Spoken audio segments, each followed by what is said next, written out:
Mon frère a eu une nouvelle voiture, ses frais de scolarité payés et des vacances en famille. Moi, je n'ai eu droit qu'à « arrête de demander ». La vie n'est pas juste. La semaine dernière, mon père m'a appelé, moi et pas lui, pour me demander 6 000 €. Je lui ai répondu « arrête de demander, papa. La vie n'est pas juste. » Je m'appelle Rémi. J'ai 29 ans. Et j'ai récemment vécu un de ces moments où la vie vous présente une situation si parfaitement ironique que vous avez presque envie de l'encadrer et de l'accrocher au mur. Mais j'anticipe un peu. Laissez-moi vous ramener au début, car c'est une histoire qui se consume lentement et honnêtement. L'impact final n'est pas le même si on ne comprend pas tout le contexte. J'ai grandi dans une banlieue agréable près de Lyon, dans la région Auvergne-Rhône-Alpes. Un quartier assez plaisant, un bon lycée. Le genre d'endroit où les gens tondent leur pelouse le samedi matin et se saluent depuis l'allée, même s'ils se détestent secrètement.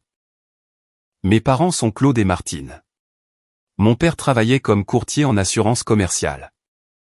Ma mère était directrice d'un cabinet dentaire. Solidement ancrée dans la classe moyenne. Rien d'extravagant, mais une vie confortable. Nous n'étions pas en difficulté. C'est un détail important pour la suite. Et puis il y a mon frère, Hugo, de 2 ans mon aîné. Et écoutez, je veux être juste ici. Car je ne suis pas de ceux qui réécrivent l'histoire pour se donner le beau rôle. Hugo n'était pas un mauvais garçon en grandissant. Il était charmant, beau, athlétique. Le genre de type qui entrait dans une pièce et vers qui les gens étaient naturellement attirés. Il jouait dans l'équipe de football du lycée, avait 1 million d'amis. Sortait avec la reine du bal de fin d'année, la totale. Et je ne dis pas que tout cela était de sa faute. Certaines personnes sortent du ventre de leur mère avec cette énergie. Moi, j'étais le silencieux. J'aimais construire des choses, bricoler des ordinateurs. Lire des livres dont personne d'autre dans ma famille ne se souciait. Je n'étais pas antisocial ou quoi que ce soit du genre. J'avais des amis. Je réussissais bien à l'école, mais je n'étais pas Hugo. Et dans ma maison, ne pas être Hugo était fondamentalement un défaut de caractère. Ça a commencé petitement. Le genre de choses qu'on ne remarque même pas quand on est enfant, parce qu'on n'a aucun point de comparaison. Les matchs de football de Hugo étaient un événement familial. Les 2 parents dans les gradins, une glacière pleine de boissons. Papa filmant avec la caméra comme si c'était la finale de la Coupe du Monde. Mon exposition scientifique. Maman m'a déposé et m'a dit qu'elle viendrait me chercher à 16 h. J'ai gagné la 2e place cette année-là. Je ne pense pas qu'aucun d'eux ne m'ait jamais demandé de quoi parlait mon projet. Quand Hugo a eu 16 ans. Papa l'a emmené chez un concessionnaire et lui a acheté une Renault Capture d'occasion. Pas neuve, mais solide, propre, le genre de voiture dont un jeune de 16 ans rêve. Je me souviens d'être resté dans l'allée à les regarder arriver. Hugo souriant comme s'il venait de gagner au loto. Et j'ai pensé, d'accord, cool. Donc, quand j'aurai 16 ans, j'aurai quelque chose aussi. C'est comme ça que ça marche, non? On fait la même chose pour les 2 enfants. Quand j'ai eu 16 ans. J'ai eu un gâteau du supermarché et une carte cadeau de 50 € pour la Fnac. Pas de voiture. Je n'ai rien dit au début, car je me suis dit que c'était peut-être une question de timing. Peut-être que les finances étaient plus serrées cette année-là. Mais quelques mois plus tard, j'ai pris mon courage à 2 mains pour en parler à mon père. J'ai dit, je me demandais si on pourrait peut-être regarder des voitures d'occasion. Rien de chic. J'ai juste besoin de quelque chose pour aller à mon petit boulot. Il m'a regardé comme si je lui avais demandé de m'acheter un yacht. Rémi, nous ne pouvons pas simplement acheter des voitures pour tout le monde. La vie n'est pas juste. Tu te débrouilleras. C'était la première fois que j'entendais cette phrase.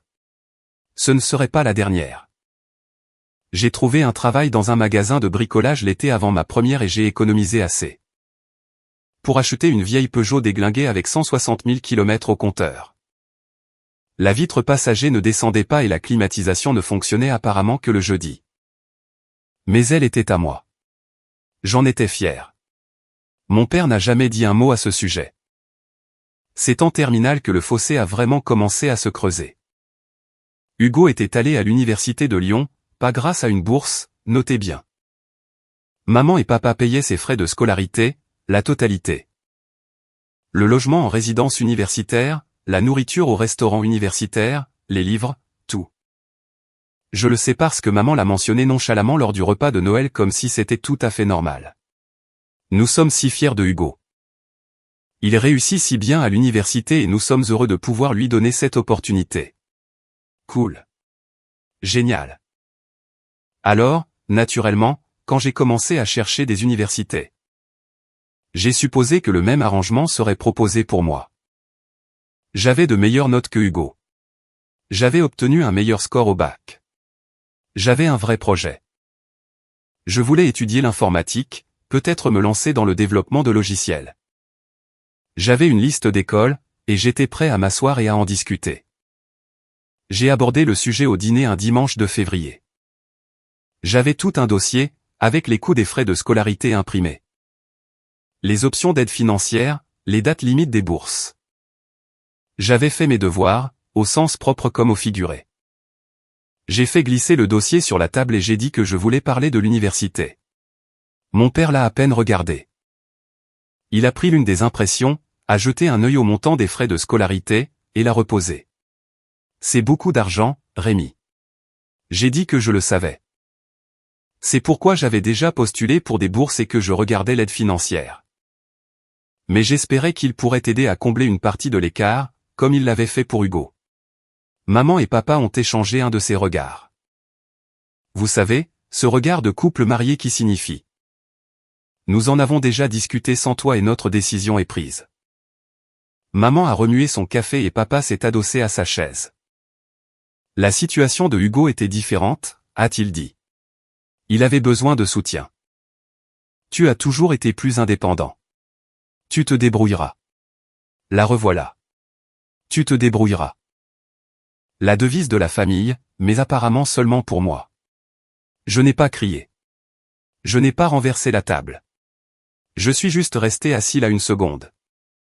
En train de digérer le fait que mes parents avaient regardé leurs deux enfants et décidé que l'un méritait un parcours tout frais payé et l'autre un simple discours d'encouragement. J'ai ramassé mon dossier, j'ai dit d'accord, et je suis allé dans ma chambre. Cette nuit-là, j'ai postulé à toutes les bourses que j'ai pu trouver. J'ai aussi postulé à un IUT comme plan de secours. Et je me suis dit que quoi qu'il arrive, je n'allais pas mendier. S'il ne voulait pas investir en moi, très bien. J'investirai en moi-même. Mais voici la partie qui m'a vraiment blessé. Et c'est quelque chose que je n'ai découvert que plus tard. Cette même année. L'année où ils m'ont dit qu'ils ne pouvaient pas se permettre d'aider avec mes frais de scolarité. Ils ont emmené Hugo en vacances en famille à la Guadeloupe, un voyage d'une semaine, hôtel, vol, la totale. Je n'étais pas invité. Je ne l'ai même pas su jusqu'à ce que Hugo poste des photos sur les réseaux en identifiant nos parents. Quand j'ai demandé à maman à ce sujet, elle a dit que c'était un cadeau de fin d'études pour Hugo qui terminait sa 2e année. Un cadeau de fin d'études pour avoir terminé la 2e année d'un diplôme de 4 ans qu'il payait.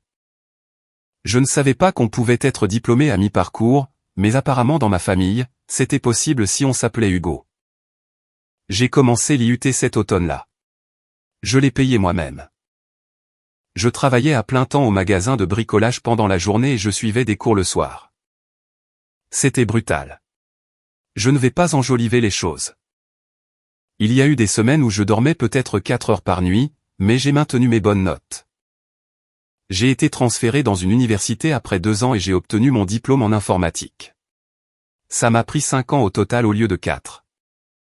Et j'avais des prêts étudiants à en faire pleurer les yeux, mais je l'ai fait. Et pendant tout ce temps, pas une seule fois mes parents n'ont offert de m'aider. Pas une seule fois ils n'ont demandé comment se passaient mes cours ou si j'avais besoin de quelque chose. Ou si peut-être ils pouvaient me donner quelques centaines d'euros pour les manuels. Pendant ce temps, Hugo a obtenu son diplôme de l'université de Lyon sans dette. Il a emménagé dans un appartement que papa a co-signé et a eu une nouvelle voiture pour son 23e anniversaire. Je me souviens d'être assis dans mon appartement minable le soir de ma remise de diplôme. En train de manger des nouilles instantanées parce que c'était mon budget. Et de penser à Hugo à la Guadeloupe, à la Renault Capture, aux frais de scolarité. À chaque fois que j'avais entendu les mots « la vie n'est pas juste ». utilisé comme excuse pour me traiter comme un moins que rien. Et je me suis fait une promesse. J'allais construire quelque chose, non pas pour leur prouver qu'ils avaient tort. Non pas par vengeance, non pas pour leur approbation, mais pour moi. Parce que si la vie n'est vraiment pas juste, alors j'allais m'assurer que l'injustice commencerait à jouer en ma faveur pour une fois. Je n'avais aucune idée à quel point cette promesse se révélerait juste. Ni avec quelle spectacularité elle me reviendrait en pleine figure. Après mon diplôme, j'ai décroché un poste de développeur débutant dans une petite entreprise technologique près de Lyon. Rien de glamour. Le bureau sentait le café brûlé et les rêves brisés. Et mon patron était un type nommé Didier qui pensait que le contrôle de version était optionnel et que les réunions étaient un trait de personnalité. Mais c'était un travail et ça payait de l'argent réel. Et pour la première fois de ma vie, je ne vivais pas d'un chèque de paie à l'autre. Je suis resté discret et j'ai travaillé. J'ai appris tout ce que je pouvais. J'ai pris des projets supplémentaires, je suis resté tard.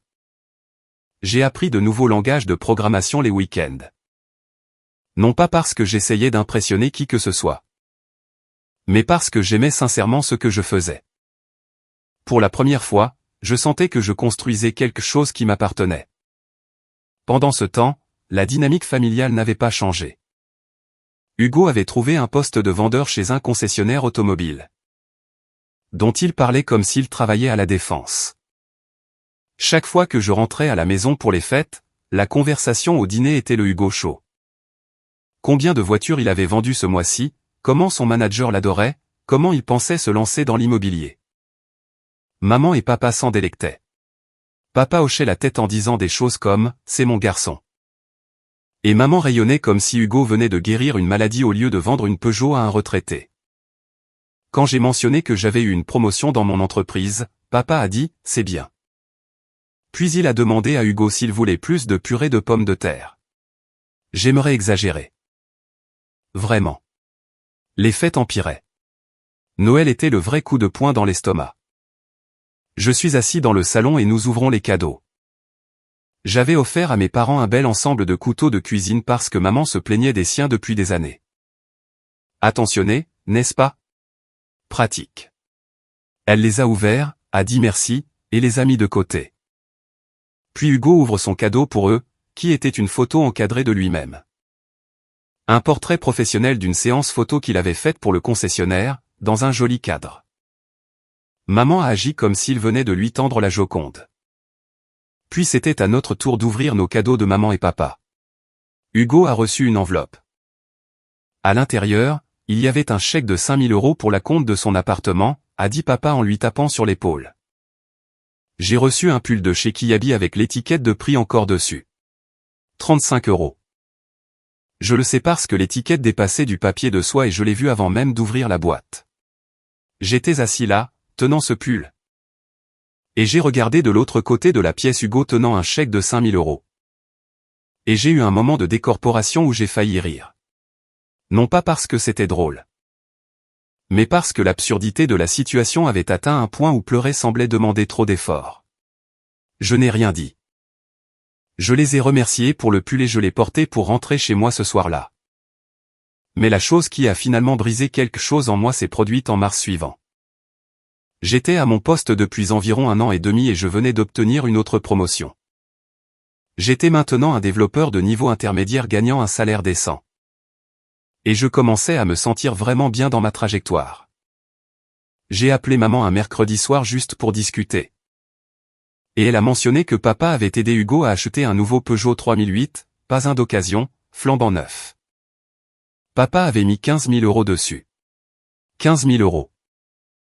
Je suis resté silencieux une seconde et maman a dû sentir quelque chose car elle a dit que Hugo avait besoin d'un moyen de transport fiable pour le travail. Rémi, il conduit des clients. J'ai répondu, il travaille chez un concessionnaire automobile. Maman, il est littéralement entouré de voitures. Elle a pris ce ton. Vous savez lequel, le ton qui dit je n'apprécie pas ton attitude. Ton père et moi prenons les décisions concernant nos finances comme nous l'entendons. Hugo avait besoin d'aide et nous étions en mesure de la lui donner. Étiez-vous en mesure de m'aider quand je travaillais à plein temps et que j'allais à l'école le soir? En mangeant des nouilles instantanées 4 jours par semaine? Longue pause. Puis Rémi, nous avons déjà eu cette discussion. Tu as toujours été plus capable. Tu n'avais pas besoin du même soutien. J'ai laissé cette phrase flotter entre nous un moment. Plus capable. C'était la justification. Je n'avais pas besoin d'aide parce que j'étais meilleur pour survivre sans. Ce qui signifiait que la récompense pour être autonome était de ne rien recevoir. La récompense pour être capable était d'être ignoré. Donc, ma punition pour être responsable, ai-je dit lentement. C'est que je ne mérite pas le même investissement que Hugo. C'est ce que vous me dites. Personne ne te punit. Arrête d'être dramatique. J'ai raccroché. Pas de colère, pas de mots d'adieu dramatique. J'ai juste dit, je dois y aller, maman. Et j'ai mis fin à l'appel et je suis resté assis sur mon canapé dans mon appartement que j'avais payé avec l'argent que j'avais gagné à un travail que j'avais obtenu avec un diplôme que j'avais payé moi-même. Et j'ai senti quelque chose changer en moi. Pas de la rage, pas de la tristesse, quelque chose de plus calme, de plus définitif. J'avais fini de demander. J'avais fini d'espérer. J'avais fini de m'asseoir à cette table en attendant que quelqu'un remarque que j'existais. Cette Pâques-là, je ne suis pas rentré à la maison. Maman m'a envoyé un texto pour me demander si je venais, et j'ai dit que je devais travailler. Elle a répondu avec un smiley au visage triste, et c'en était fini. Pas d'appel de suivi. Pas de tu nous manques. Rien. Juste un cercle jaune avec une bouche triste et un silence radio. J'ai aussi manqué le 14 juillet. Et la fête du travail? J'ai commencé à construire une vie qui n'avait rien à voir avec la banlieue de Lyon. Ou Claude et Martine, ou Hugo et son Peugeot 3008 brillant. Je me suis concentré sur le travail. J'ai commencé à sortir avec une femme nommée Chloé, que j'avais rencontrée à un apéro chez un ami. Elle était ergothérapeute. Avec un rire qui pouvait remplir une pièce et une incapacité totale à cuisiner quoi que ce soit sans déclencher le détecteur de fumée. Elle était merveilleuse. Mais même en construisant cette nouvelle vie, il y avait une partie de moi qui portait encore cela. Le déséquilibre, l'injustice.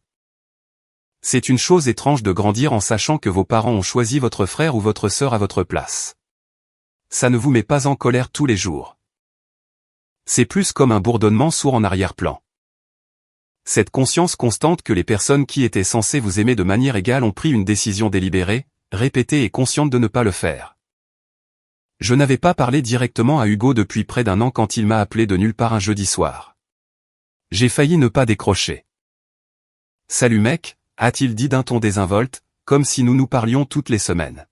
« Quoi de neuf ? » ?»« Pas grand-chose. Je travaille. »« Qu'est-ce qui se passe ? » ?»« Alors, écoute. J'ai une opportunité. Un pote et moi pensons ouvrir un bar sportif. On a trouvé un emplacement et tout. J'ai juste besoin d'un capital de départ. Je sentais où il voulait en venir. D'accord. Je me demandais si tu pouvais me prêter genre 10 000 €. J'ai littéralement éloigné le téléphone de mon oreille pour le regarder. Comme si le téléphone lui-même m'avait personnellement insulté. Cet homme qui avait reçu une éducation gratuite, une voiture gratuite. Un Peugeot 3008 gratuit, un acompte pour un appartement et des vacances, m'appelait pour 10 000 €. Hugo, je n'ai pas 10 000 € à te prêter. Allez, mec. Tu es dans la tech. Vous gagnez des fortunes dans ce secteur. Je suis un développeur de niveau intermédiaire qui rembourse des prêts étudiants. Je ne suis pas assis sur une pile d'argent. Il s'est tu une seconde, puis m'a lancé, papa a dit que tu dirais probablement non. Celle-là a fait mouche. Pas parce qu'elle m'a blessé. Mais parce qu'elle a confirmé quelque chose que je soupçonnais depuis longtemps. Il parlait de moi. Il savait exactement ce qu'il faisait. Ce n'était pas de l'inconscience. Ce n'était pas un angle mort. C'était un choix, et ils l'avaient tous accepté. Papa avait raison, ai-je dit. Bonne chance avec le bar. J'ai raccroché et j'ai fixé le plafond pendant un long moment. Chloé m'a trouvé comme ça 1 heure plus tard, toujours sur le canapé, toujours en train de fixer le plafond. Elle s'est assise à côté de moi et n'a rien dit pendant un moment. Puis elle a dit, c'était ta famille. Oui. Tu veux en parler? Pas encore. Elle a posé sa tête sur mon épaule et nous sommes restés assis là. Et j'ai pensé, voilà à quoi ça devrait ressembler. Voilà à quoi ressemble vraiment le soutien. Pas des chèques, des Peugeot 3008 et des vacances. Juste quelqu'un assis à côté de vous dans le silence et qui vous laisse ressentir ce que vous avez besoin de ressentir. Cette nuit-là, j'ai pris une décision. J'allais cesser de les porter avec moi comme un fardeau. J'allais abandonner l'attente que les choses soient un jour justes. Et j'allais consacrer chaque once d'énergie que j'avais à la vie que je construisais avec Chloé. La vie qui était vraiment la mienne. Et c'est exactement ce que j'ai fait. Ce que je ne savais pas, c'est qu'environ 2 ans plus tard, l'univers allait m'offrir le moment le plus parfaitement ironique que j'ai jamais vécu. Et honnêtement, je n'arrive toujours pas à croire que c'est arrivé. Les 2 années suivantes furent les plus difficiles et les meilleures de ma vie. Et je sais que ça semble contradictoire, mais si vous vous êtes déjà reconstruit à partir de zéro, vous savez exactement ce que je veux dire. Après cet appel avec Hugo, quelque chose s'est mis en place. J'ai arrêté de regarder en arrière. J'ai arrêté de mesurer ma vie par rapport à ce qu'il lui donnait et j'ai commencé à la mesurer par rapport à là où je voulais être. Et une fois que j'ai fait ça, les choses ont commencé à bouger rapidement. Au travail, je m'étais discrètement forgé la réputation d'être le type qui pouvait tout réparer. Du code cassé, une architecture désordonnée, des délais impossibles. Didier, mon patron, avait quitté l'entreprise à ce moment-là. Remplacé par une femme nommée Caroline, qui savait réellement ce qu'elle faisait. Elle m'a remarqué d'une manière que mes parents n'avaient jamais fait. Après avoir sauvé à moi tout seul un projet qui avait 3 semaines de retard. Elle m'a convoqué dans son bureau et a dit, « Rémi, tu es trop bon pour ce rôle. Je te recommande pour l'équipe senior. » En 6 mois, j'étais développeur senior. 1 an plus tard, je dirigeais une équipe de 8 personnes. Mon salaire avait presque doublé par rapport à mes débuts. Et pour la première fois de ma vie, je ne me contentais pas de survivre. J'allais de l'avant. Mais voici le truc avec l'argent quand on n'en a jamais eu. On ne le gaspille pas. Chaque euro semblait être une brique que je posais dans les fondations de quelque chose de permanent. J'ai remboursé mes prêts étudiants 14 mois avant l'échéance. J'ai constitué un fonds d'urgence. J'ai commencé à investir. Rien de chic, juste des fonds indiciels dans un plan d'épargne retraite, mais j'étais discipliné. Chloé et moi avons emménagé ensemble. Partagé le loyer d'un appartement plus agréable et commencé à économiser pour un acompte sur une maison. Chloé s'épanouissait aussi. Elle avait eu une promotion au centre de réadaptation où elle travaillait et envisageait de reprendre ses études pour son doctorat. Nous nous asseyions à la table de la cuisine le dimanche matin avec du café et des feuilles de calcul. Planifiant notre avenir comme 2 personnes qui comprenaient que personne n'allait rien nous donner. Et honnêtement, il y avait quelque chose de puissant là-dedans, quelque chose qui nous liait. Nous étions une équipe au sens le plus pur du terme. J'ai aussi commencé à faire des missions complémentaires en indépendant à côté. Créant des sites web, de petites applications, consultant pour des startups. Rien qui n'interférait avec mon travail principal, mais ça s'additionnait. Je gagnais 15 000 à 20 000 euros de plus par an juste avec ces missions. Et j'ai tout mis dans l'épargne. À 27 ans, Chloé et moi avions économisé assez pour un acompte sur une maison, pas un manoir. Une maison de plein pied avec 3 chambres dans un quartier calme d'une banlieue de Lyon. Elle avait besoin de quelques travaux. La cuisine sortait tout droit des années 80 et le sous-sol avait l'esthétique d'un bunker, mais elle était à nous. Nous avons signé un vendredi après-midi, et Chloé a pleuré dans l'allée. Et je ne suis pas trop fier pour dire que j'ai eu les larmes aux yeux aussi. Nous avons passé tout ce premier week-end à peindre. À arracher la vieille moquette et à manger de la pizza par terre parce que nous n'avions pas encore de meubles. Et à un moment donné, Chloé m'a regardé de l'autre côté du salon vide. De la peinture dans les cheveux, et a dit, on a fait ça. Personne ne nous a aidés. On a fait ça. Je lui ai embrassé le front et j'ai dit, oui, on l'a fait. Ma famille ne savait pas pour la maison. Ils ne savaient rien de tout ça, en fait. J'avais réduit le contact au strict minimum. Un texto à maman pour son anniversaire. Un message de vœux générique dans le groupe de discussion familiale. C'est tout. Je n'étais pas rentré à la maison pour Noël depuis 2 ans. Maman avait arrêté de demander. Ce qui me disait tout ce que j'avais besoin de savoir sur ses efforts. Pendant ce temps, par le biais des rumeurs, et par rumeur j'entends ma cousine Audrey, qui était le seul membre de la famille à qui je parlais encore régulièrement.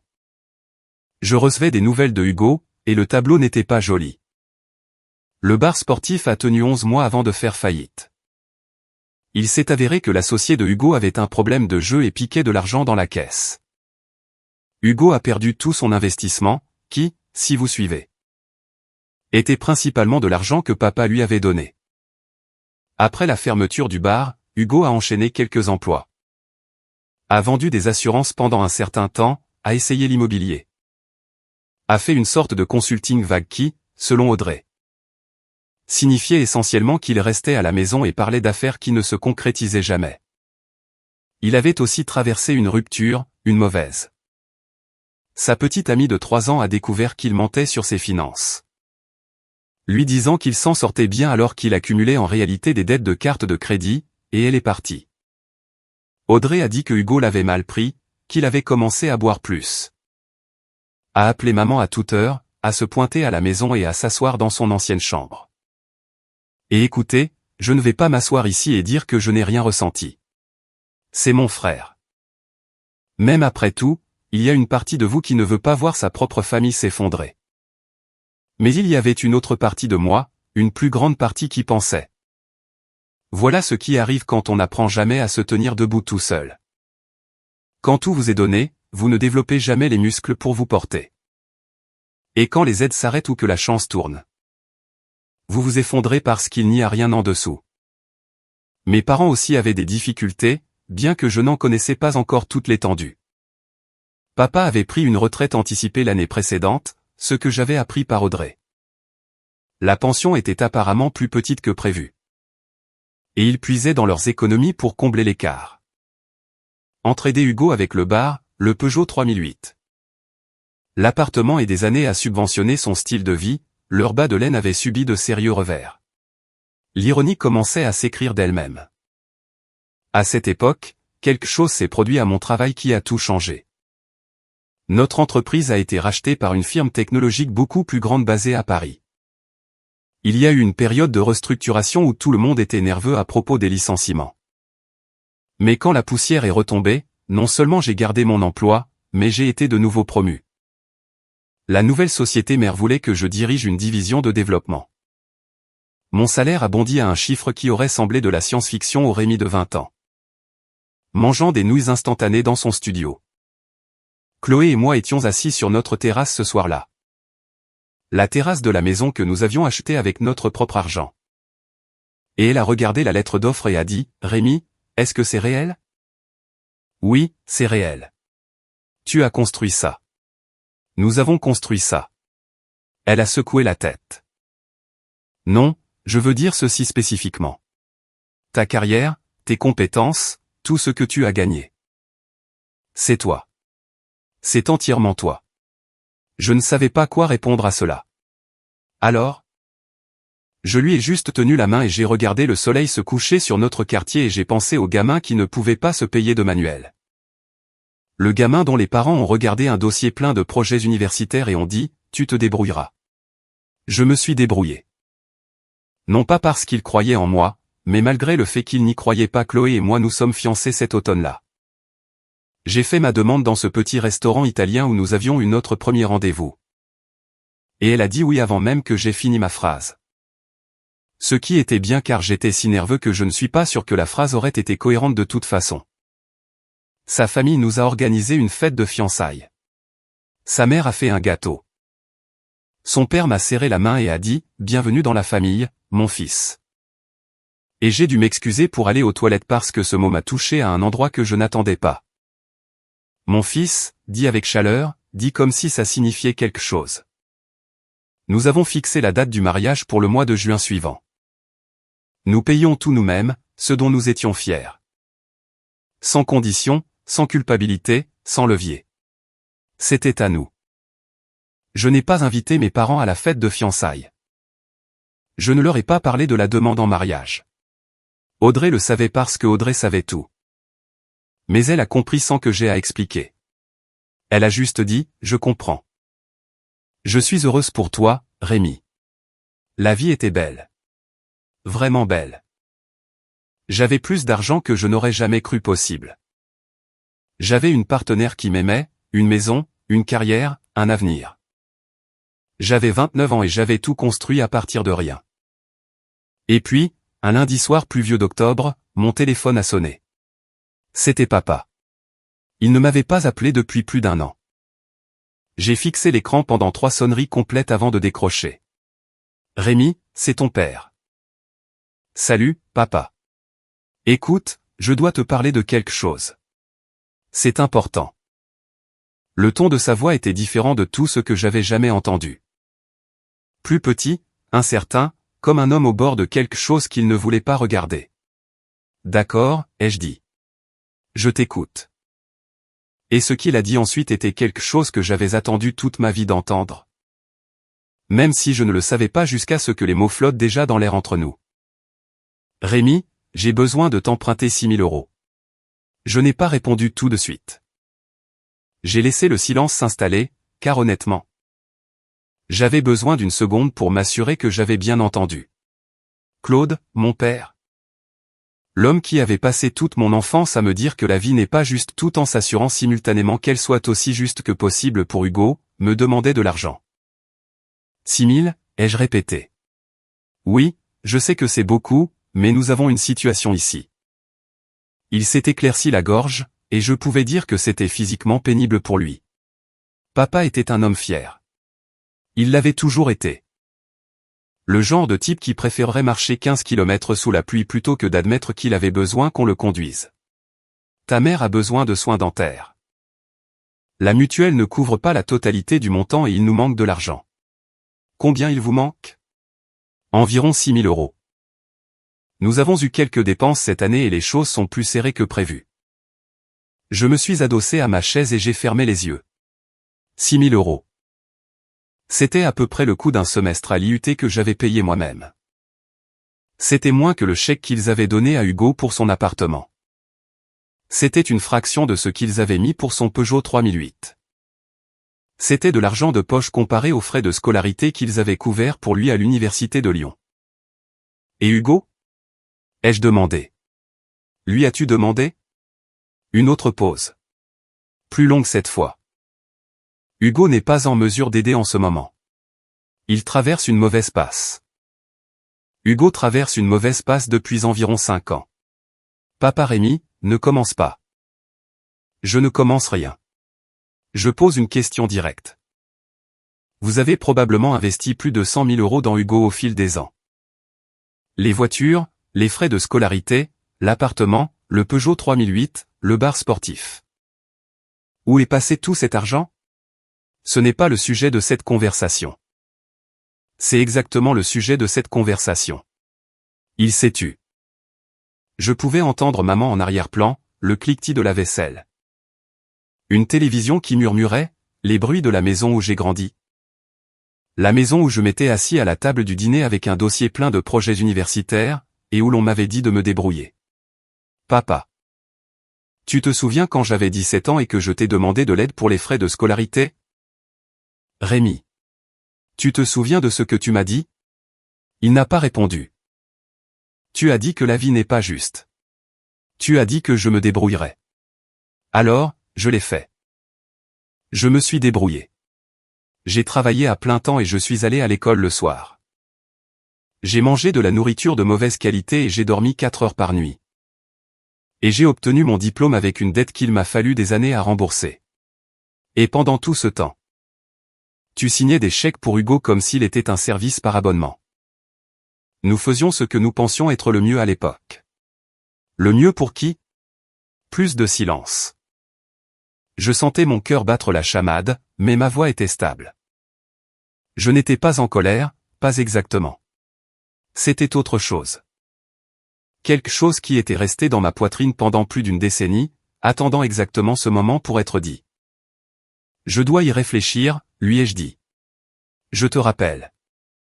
J'ai raccroché et je suis resté assis là un long moment. Chloé est rentrée du travail environ 1 heure plus tard et m'a trouvé à la table de la cuisine avec un verre d'eau que je n'avais pas touché. « Qu'est-ce qui s'est passé ?» a-t-elle demandé, lisant immédiatement sur mon visage. Je lui ai tout raconté, l'appel, la demande, les 6 000 €. Elle a écouté sans m'interrompre, ce qui est l'une des choses que j'aime le plus chez elle. Quand j'ai fini, elle s'est assise en face de moi et a dit « Qu'est-ce que tu veux faire ?» Je ne sais pas. Si, tu le sais. Tu ne sais juste pas si tu as le droit de le faire. Elle avait raison. Elle avait toujours raison sur les choses qui comptaient. Je veux dire non, ai-je dit. Mais pas juste non. Je veux qu'ils comprennent pourquoi. Je veux qu'ils comprennent tous les deux ce qu'ils ont fait. Chloé a tendu la main sur la table et a serré la mienne. Alors fais-le. Tu ne leur dois pas un centime. Mais tu te dois à toi-même la conversation que tu n'as jamais pu avoir. J'ai passé les 3 jours suivants à y réfléchir. J'ai parlé à Audrey, qui a confirmé ce que je soupçonnais déjà. Les finances de papa et maman étaient en mauvais état. Ils avaient dilapidé une part importante de leurs économies en aidant Hugo au fil des ans. Et la pension de papa ne suffisait pas comme ils l'avaient prévu. Ils n'étaient pas démunis. Ils avaient toujours la maison, encore quelques fonds de retraite, mais ils sentaient la pression. Et maintenant, ils avaient cette facture dentaire et aucun coussin pour l'absorber. Audrey m'a aussi dit autre chose. Elle a dit que maman avait parlé à sa sœur, ma tante Viviane, et apparemment maman avait dit « Rémi s'en sort bien. Il peut se le permettre. » Juste comme ça. Aucune reconnaissance de la façon dont j'en suis arrivé là. Aucune reconnaissance du travail, du sacrifice, des années d'oubli. Juste la supposition que, parce que j'avais de l'argent maintenant, il était à leur disposition. Comme si j'étais un distributeur automatique qu'ils avaient oublié d'activer jusqu'à ce qu'ils aient besoin d'un retrait. C'est ce détail qui a tout cristallisé pour moi. J'ai aussi appelé mon ami Benoît qui se trouve être comptable. Pas vraiment pour des conseils financiers. Mais parce que Benoît avait une façon de couper à travers le bruit émotionnel et de regarder les choses logiquement. Je lui ai raconté toute l'histoire du début à la fin. Et quand j'ai eu fini, il a dit « Rémi, laisse-moi m'assurer que je comprends bien. Tes parents ont passé des années à investir dans ton frère, ne t'ont rien donné. Et maintenant que ton frère est fauché et que tu as du succès, ils viennent te voir. C'est l'essentiel. Et les 6 000 € sont pour des soins dentaires. C'est ce que papa a dit. As-tu vérifié ? Je ne l'avais pas fait. Benoît a suggéré que j'y réfléchisse. Non pas parce que je ne devrais pas aider si c'était authentique. Mais parce qu'un schéma de mauvaise gestion financière et de sauvetage répété signifiait que l'argent avait tendance à aller là où il n'était pas censé aller dans cette famille. J'ai suivi le conseil de Benoît et j'ai fait quelques vérifications discrètes. J'ai appelé le cabinet dentaire où maman était toujours allée et j'ai posé quelques questions. Générales sur les plans de paiement et la couverture de la mutuelle. Je ne me suis fait passer pour personne. J'ai juste recueilli des informations. Il s'est avéré que la plupart des cabinets dentaires, y compris le sien, offraient des plans de financement sans intérêt pendant les 12 premiers mois. Donc, même si la facture était réelle, ils avaient des options qui n'impliquaient pas d'appeler le fils qu'ils avaient négligé pendant une décennie. Le soir suivant, j'ai passé un dernier appel à Hugo. Je ne lui avais pas parlé depuis la demande de 10 000 € il y a plus d'1 an. Il a décroché à la 4e sonnerie. « Salut Rémi, quoi de neuf ?» Le même ton désinvolte, comme si rien n'allait mal et que rien n'avait jamais été mal. « Papa t'a dit qu'il m'avait appelé pour me demander de l'argent ?» Silence, puis, ouais, il l'a mentionné. « Et ça ne te dérange pas ? » Je veux dire, j'aiderais si je pouvais, mec. Je ne suis juste pas en position en ce moment. Hugo, quand as-tu jamais été en position ? Quand as-tu jamais contribué à cette famille au lieu de prendre ? Il est rapidement devenu sur la défensive. Ce n'est pas juste, mec. J'ai eu des coups durs. Tu as eu toutes les chances. Tu as eu des chances dont le reste d'entre nous ne peut même pas rêver. Tu les as juste toutes gâchées. Il a marmonné quelque chose que je n'ai pas bien entendu, puis a dit, « Écoute, si tu ne veux pas aider papa, c'est ton problème. » Non, c'est ton problème. C'est votre problème à tous. J'ai raccroché et pour la première fois, je n'étais ni triste ni en conflit. J'étais lucide. Ce week-end-là, Chloé et moi avons fait une longue promenade dans notre quartier. Les feuilles changeaient de couleur. L'air avait cette morsure fraîche d'octobre et la rue était calme. Nous avons marché environ 1,5 km avant que je dise « Je vais rappeler papa demain ». D'accord. Je vais dire non. Elle a hoché la tête. Tu vas lui dire pourquoi? Je vais tout lui dire. Chaque Renault, chaque chèque de scolarité, chaque vacances, chaque pull de chez Kiabi, tout. Chloé m'a serré le bras et a dit « Bien. Il a besoin de l'entendre et tu as besoin de le dire. » Cette nuit-là, je me suis assis et j'ai pris des notes. Pas un script, juste des points clés. Des choses que je voulais être sûr de dire. Des choses que je ne voulais pas oublier dans le feu de l'action. Des exemples spécifiques, des chiffres spécifiques. Le schéma exposé clairement, pour qu'il n'y ait pas de place pour le déni ou la déviation. Je me suis couché cette nuit-là et j'ai dormi mieux que depuis des semaines. Parce que la conversation que j'évitais depuis 12 ans allait enfin avoir lieu, et j'étais prêt. Dimanche matin. Je me suis versé une tasse de café, je me suis assis sur la terrasse et j'ai appelé papa. Il a décroché à la 2e sonnerie. Rémi, as-tu eu le temps de réfléchir à ce dont nous avons discuté? Oui, ai-je dit, et nous devons parler. Vas-y, a dit papa. Je pouvais dire qu'il pensait que ce serait une négociation. Peut-être que j'offrirais 3 000 au lieu de 6 000 ou que je mettrais en place un plan de paiement. Il n'avait aucune idée de ce qu'il attendait. Papa, je veux que tu repenses à quand j'avais 17 ans. Je suis venu te voir avec un dossier plein d'informations sur l'université, les coûts de scolarité, les demandes de bourse, les détails de l'aide financière. J'avais fait toutes les recherches moi-même. Je me suis assis à cette table de cuisine et je vous ai demandé, à toi et à maman, la même aide que vous aviez donnée à Hugo. Tu te souviens de ce que tu m'as dit? Pause. Rémi, c'était il y a longtemps. C'était il y a 12 ans, et je me souviens de chaque mot.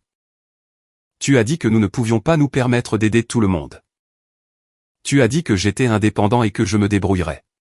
Tu as dit que la vie n'est pas juste. Nous faisions de notre mieux. Non, vous ne le faisiez pas. Vous faisiez de votre mieux pour Hugo. Pour moi, vous ne faisiez rien. Et ce n'était pas parce que vous ne pouviez pas vous le permettre. La même année où tu m'as dit qu'il n'y avait pas d'argent pour mes frais de scolarité, vous avez emmené Hugo à la Guadeloupe. Vous avez payé son logement et sa nourriture. Vous lui aviez déjà acheté une voiture. Vous avez payé pour 4 ans à l'université de Lyon. Ce n'est pas faire de son mieux. C'est faire un choix.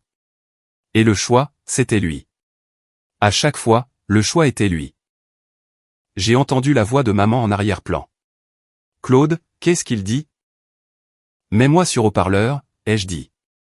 Maman devrait entendre ça aussi. Un clic, puis le son creux du haut-parleur. Rémi, qu'est-ce qui se passe? A demandé maman, la voix tendue. J'explique à papa pourquoi je ne lui donne pas 6 000 euros. Et je veux m'assurer que vous entendez tous les deux cela clairement. Parce que j'ai passé 12 ans à le garder pour moi et j'en ai fini. Personne n'a rien dit. Alors, j'ai continué. Quand j'avais 16 ans, Hugo a eu une Renault Captur. J'ai eu une carte cadeau de 50 euros. Quand j'avais 18 ans, les études de Hugo ont été payées. On m'a dit de me débrouiller. Quand j'avais 21 ans, Hugo a eu un acompte pour un appartement. J'ai eu un pull de chez Kiabi avec l'étiquette de prix encore dessus. Quand j'avais 23 ans, Hugo a eu un Peugeot 3008 flambant neuf. Je n'ai rien eu. Pas même un appel pour me demander comment j'allais. Attends une minute, a commencé papa. Je n'ai pas fini. Vous avez payé pour le bar de Hugo, qui a fait faillite. Vous avez co-signé son appartement, qu'il a perdu. Vous lui avez donné de l'argent chaque fois qu'il a trébuché. Et il a trébuché constamment parce que vous ne l'avez jamais laissé apprendre à marcher seul. Pendant ce temps, j'ai travaillé à plein temps pendant mes études. J'ai obtenu mon diplôme avec des prêts, je les ai remboursés moi-même. J'ai construit une carrière moi-même, j'ai acheté une maison moi-même. Tout ce que j'ai, je l'ai mérité. Non pas parce que vous m'avez aidé, mais parce que vous ne l'avez pas fait. Nous vous avons toujours aimés tous les deux de la même manière, a dit maman, et sa voix tremblait. Je crois que tu m'aimes, maman. Je le crois. Mais l'amour n'est pas seulement un sentiment. C'est ce que vous faites. Et ce que vous avez fait, c'est choisir Hugo constamment, à plusieurs reprises, pendant plus d'une décennie. Vous avez investi en lui et vous m'avez négligé. Ce sont les faits. Ils ne sont pas discutables, car je les ai vécus. Le silence à l'autre bout du fil était si lourd. Je pouvais le sentir à travers le téléphone. Et maintenant, ai-je dit, en gardant ma voix calme. Hugo est fauché. Son entreprise a échoué. Ses relations ont échoué. L'argent que vous avez déversé sur lui a disparu. Et au lieu de lui demander de se tenir enfin sur ses deux pieds, vous m'appelez moi. Le fils qui n'a jamais eu un sou. Le fil qui s'est débrouillé. Et vous me demandez 6 000 €. Rémi, ta mère a besoin de soins dentaires. Ce n'est pas une question du passé. C'est entièrement une question du passé, papa. Parce que le passé est la raison pour laquelle vous êtes dans cette situation. Vous avez dépensé vos économies à soutenir Hugo pendant 20 ans. Et maintenant la facture est arrivée et il ne vous reste plus rien. Ce n'est pas de ma faute. Ce n'est pas ma responsabilité et ce n'est pas mon problème à résoudre. La voix de papa a changé. Est devenue plus dure. Alors? Tu vas laisser ta mère souffrir parce que tu es en colère à propos de choses qui se sont passées quand tu étais enfant. Le cabinet dentaire de maman propose un plan de paiement sur 12 mois sans intérêt. J'ai vérifié. Elle a des options. Ce que je n'ai pas. C'est l'obligation d'être votre fonds d'urgence après une vie entière à être votre second choix. Maman a commencé à pleurer doucement, comme elle le fait quand elle essaie de se contenir. Et je mentirais si je disais que ça ne m'a pas affecté. Ça m'a affecté. C'est toujours ma mère. Mais j'ai pensé à toutes les fois où j'aurais eu besoin que quelqu'un pleure pour moi et où personne n'était là. Je veux vous poser une question à tous les deux, ai-je dit. Et je veux une réponse honnête. Pourquoi? Pourquoi nous avez-vous traités différemment? Qu'est-ce que j'ai fait de mal? Long silence. Puis papa a dit quelque chose que je ne pense pas qu'il ait jamais dit à voix haute auparavant. Hugo avait besoin de plus. Il a toujours eu des difficultés, sur le plan scolaire, social, tout ce que tu veux. Toi, tu allais toujours bien. Tu étais intelligent. Tu étais motivé. Tu gérais les choses. Nous pensions juste que tu n'avais pas besoin de nous de la même manière. Chaque enfant a besoin de ses parents. Papa, je n'allais pas bien. J'étais seul. Il y a une différence. Je l'ai entendu expirer longuement et lentement. Maman pleurait toujours. Je ne dis pas cela pour vous punir, ai-je continué. Je ne le fais pas par dépit. Je dis non parce que je le dois, parce que si je dis oui, rien ne change. Vous continuerez à assister Hugo et à m'ignorer jusqu'à la prochaine crise, puis vous appellerez à nouveau. Et je refuse d'être le filet de sécurité pour une famille qui ne m'a jamais rattrapé quand je tombais. Plus de silence. Puis maman a dit, la voix brisée, es-tu en train de dire que nous t'avons perdu? Vous m'avez perdu il y a longtemps, maman. Vous ne l'avez juste pas remarqué parce que vous ne regardiez pas. Je leur ai dit que je devais y aller. Papa a dit, Rémi, attends. Mais j'avais dit ce que j'avais besoin de dire, et rester en ligne n'allait aider personne. Je leur ai dit que je les aimais, parce que c'était le cas. Et j'ai raccroché. Je suis resté longtemps sur cette terrasse après. Chloé est sortie avec une couverture et 2 tasses de café et s'est assise à côté de moi sans dire un mot.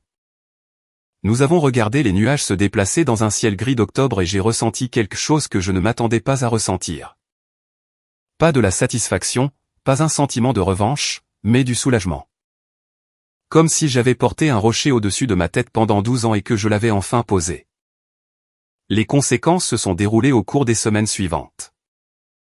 Audrey m'a dit que maman avait beaucoup pleuré et que papa était resté silencieux. Pas en colère, juste silencieux. Hugo était furieux. Il a appelé Audrey et a dit que j'étais égoïste et mesquin. Ce qui était culotté de la part d'un homme qui n'avait jamais une seule fois offert d'aider qui que ce soit d'autre que lui-même. Audrey lui a dit la vérité, que j'avais raison, que le favoritisme était réel. Et que s'il avait la moindre conscience de lui-même, il aurait honte au lieu d'être en colère. Maman a finalement obtenu les soins dentaires grâce au plan de paiement. Il s'avère qu'ils se sont très bien débrouillés sans mes 6 000 €. Drôle comme ça marche. Environ un mois plus tard, j'ai reçu une lettre, pas un texto, pas un courriel, une lettre manuscrite de papa. Elle était courte, 3 paragraphes. Il disait qu'il avait beaucoup réfléchi à ce que j'avais dit.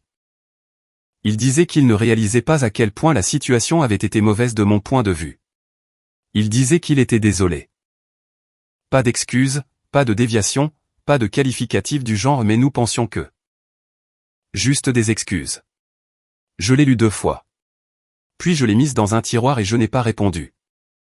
Non pas parce que je le punissais, mais parce que je n'étais pas prêt. Le pardon n'est pas quelque chose qu'on doit à quelqu'un selon son propre calendrier. C'est quelque chose qu'on donne quand on est assez guéri pour le penser sincèrement. Et je n'en étais pas encore là. Chloé et moi nous sommes mariés en juin suivant. Petite cérémonie, 50 personnes, principalement sa famille et nos amis. Audrey est venue et a pleuré de joie. Mes parents n'étaient pas invités. Peut-être qu'un jour cette porte s'ouvrira, mais elle s'ouvrira selon mes conditions, à mon rythme, quand et si je décide de le vouloir. Hugo n'a jamais pris contact, ni pour s'excuser, ni pour me féliciter pour le mariage, ni pour quoi que ce soit. Cela m'a dit tout ce que j'avais besoin de savoir. Quant à moi, je vais très bien. J'ai été de nouveau promu au printemps dernier. Et je dirige maintenant l'une des plus grandes équipes de développement de ma division. Chloé a terminé son doctorat et a ouvert un cabinet privé. Nous parlons d'avoir des enfants dans les 2 prochaines années, et je sais déjà quel genre de parent je serai. Le genre qui se présente à chaque exposition scientifique. Le genre qui investit de manière égale. Le genre qui ne dit jamais à un enfant de simplement se débrouiller. Je pense à ce que papa m'a dit il y a toutes ces années. La vie n'est pas juste. Et il a raison. Elle ne l'est pas. Mais parfois. Quand on a travaillé assez dur et assez longtemps et qu'on refuse de se laisser définir par l'injustice. La vie a une façon de vous offrir un moment qui équilibre la balance. Mon moment à moi, c'était d'être assis sur une terrasse, dans une maison que j'ai achetée, à côté d'une femme qui m'a choisi. De construire un avenir que personne ne peut m'enlever. Et enfin, avoir la force de prononcer les mots que mon père m'avait répétés une centaine de fois. Arrête de demander, papa. Si vous avez aimé, n'oubliez pas de laisser un commentaire et de soutenir la chaîne en vous abonnant. À bientôt pour les prochaines stories.